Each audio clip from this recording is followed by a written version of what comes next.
Finally, winter sports. As the season draws to a close, a look back at some of the important competitions and highlights from a few unusual ones as well.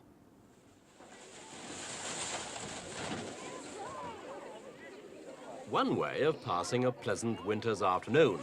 At least that's how the foresters of Bavaria see it. Spectators are as much at risk as contestants in these, the foresters' annual toboggan races. Some competitors proved too fast for their vehicles.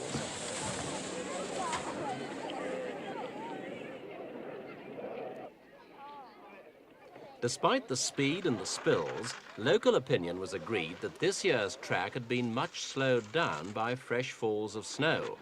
Even so, some entrants had their own ways of travelling gently. No one knew if this was a sail or a parachute.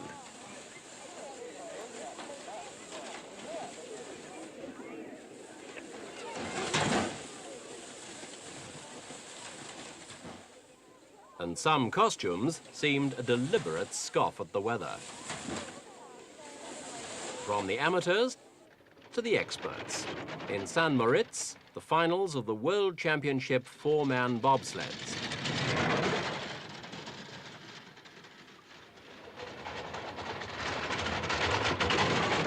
The four-man bobs are the cream of the tobogganing events. The streamlined sleds can weigh up to 500 pounds, and with 4 men aboard, they can reach nearly 100 miles an hour on the fastest stretches of the course. This year, unfavourable weather conditions kept speeds well below that. But even at 50 miles an hour, bobsledding can be a dangerous business. Stability is all important. A smooth ride usually means a fast one too.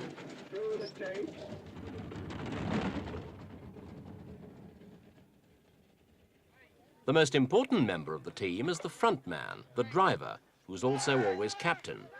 Very precise steering is needed to negotiate the perilous twists and turns of the mile-long icy course. St. Moritz was the home of the famous Cresta Run, the original bob run built 90 years ago for one-man toboggans. That course was abandoned in 1904 as too fast and too dangerous for the new type of sleds then being developed. Modern courses are much more gently sloped, with average gradients of between 10 and 15 degrees. Switzerland always produce a team to be reckoned with in this event, and this year the challenge came from Erich Scherer. Scherer was captain of the Swiss number 2 team. After the preliminary heats, he was lying second, a position he maintained to the end.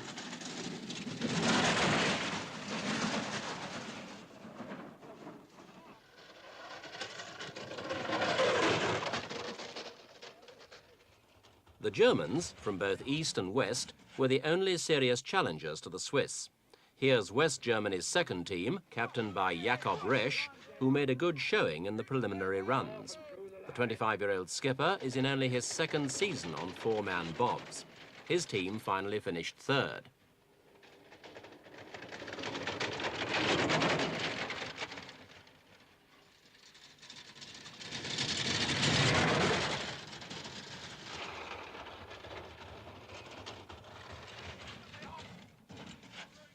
But it was the East German first team who finally took the laurels. Like his West German counterpart, skipper Meinhard Nehmer had competed only once before.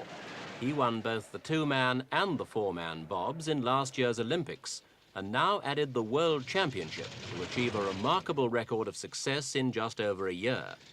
In doing so, he clocked the fastest time of the competition, 1 minute 9.5 seconds. That meant an average speed of 51 miles an hour.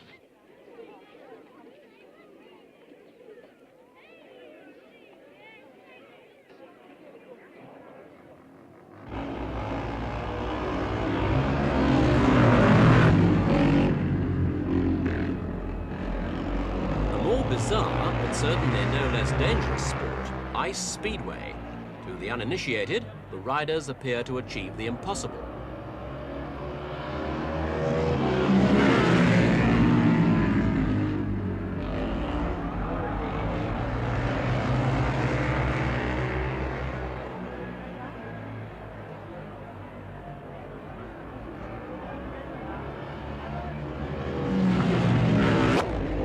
In fact, the bikes do have some special features that help to keep them upright.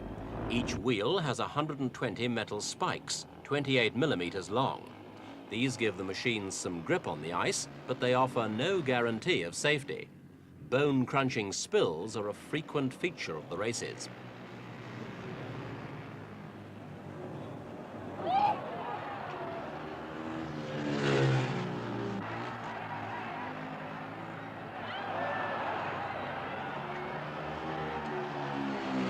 "25,000 people turned out here in Munich in March for the World Championships of this apparently suicidal sport. The experts in this event are the Russians and the East Europeans, who power around the track at more than 60 miles an hour.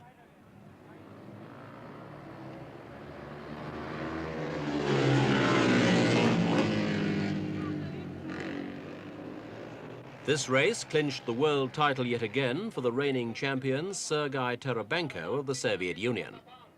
Second was Conny Samuelsson of Sweden, and third, Czech Zdeněk Kuderna.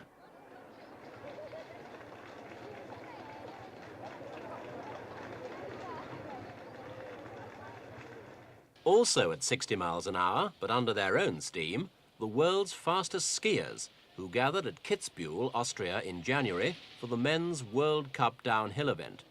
Swiss skiers took second, third and fourth places, but none of them could catch this man, the exciting, daring, exhilarating Franz Klammer, Austria's Olympic gold medalist.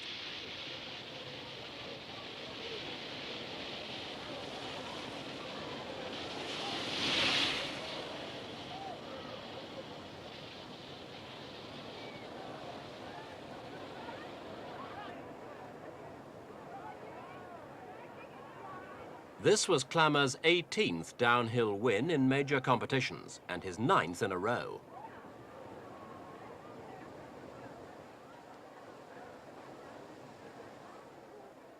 A week later, in the shadow of the Jungfrau at Wengen in Switzerland, Klammer repeated the performance over an even longer course.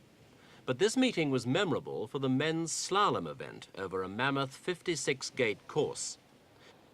Here's Klaus Heidegger from Austria, who finished third overall.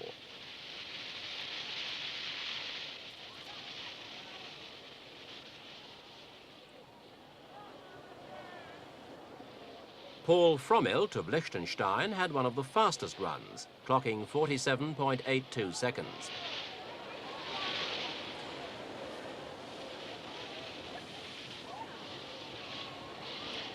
But the 5,000 crowd lining the slopes were waiting for this man, Ingemar Stenmark of Sweden, as much a legend in this event as Klammer is in the downhill. He didn't disappoint them, out-skiing all rivals to claim his 4th major victory of the season.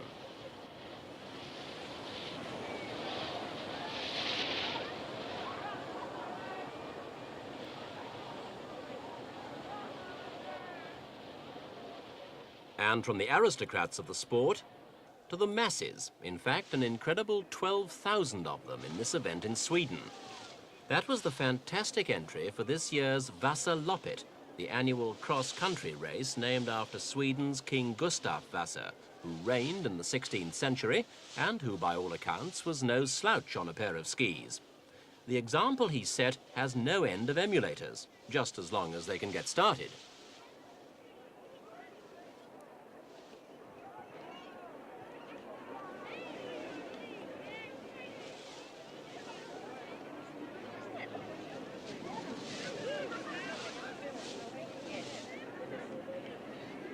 Competitors from 22 countries entered this year's race, the world's longest and most arduous skiing event. It's a grueling endurance test over 85 kilometers, the distance King Gustav Vasa is supposed to have skied himself. Women cannot enter, and all men have to be over 18. This is not kids' stuff. It takes the fastest and fittest 4.5 hours to reach the finishing line.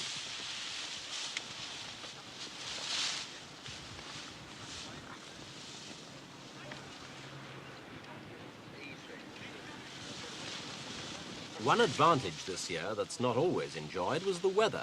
Perfect conditions from start to finish.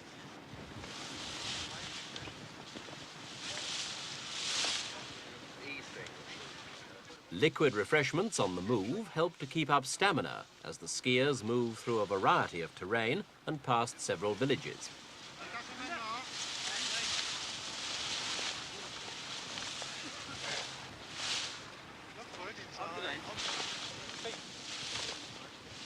Halfway through the race, and the throng of 12,000 that swarmed across the starting line are now strung out over miles of countryside. Many have already dropped out. In a race as tough as this, just to finish is a kind of victory.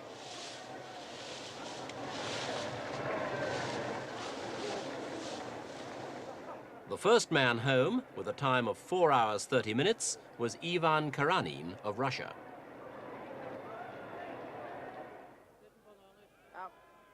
In neighbouring Norway in January, the European Speed Skating Championships, a sport in which the Norwegians themselves are preeminent. There are 4 events, over 500, 1,500, 5,000 and 10,000 metres.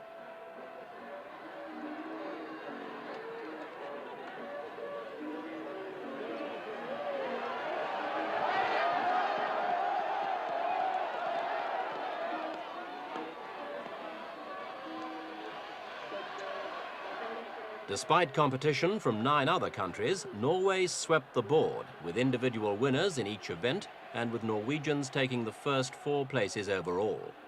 The 22,000 crowd, including Norway's King Olaf, couldn't have been better pleased and appeared not to notice the temperature of -6 degrees centigrade in the stadium.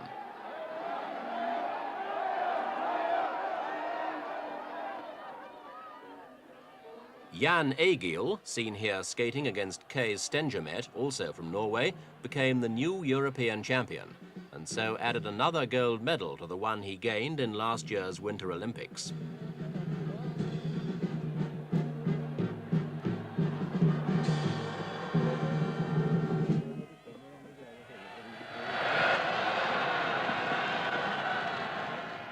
Finally to Tokyo, and the grace and power of the world's top skaters. 2 Germans and an American dominated the ladies' free skating championships. Here, some breathtaking maneuvers from Dagmar Lutz of West Germany, who came 3rd.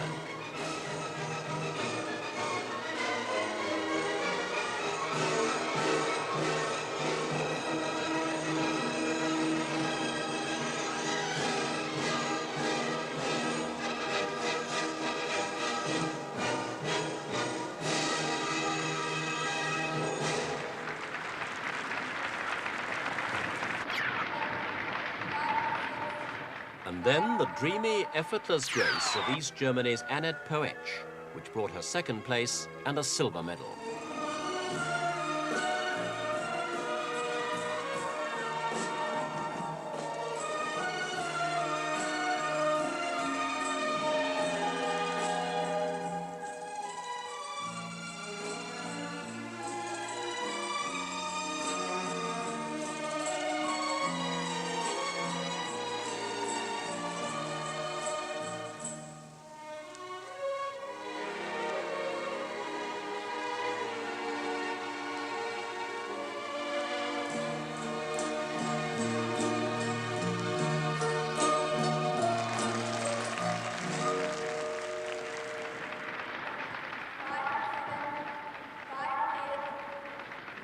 But for sheer exciting power, America's Linda Fratian had no equal.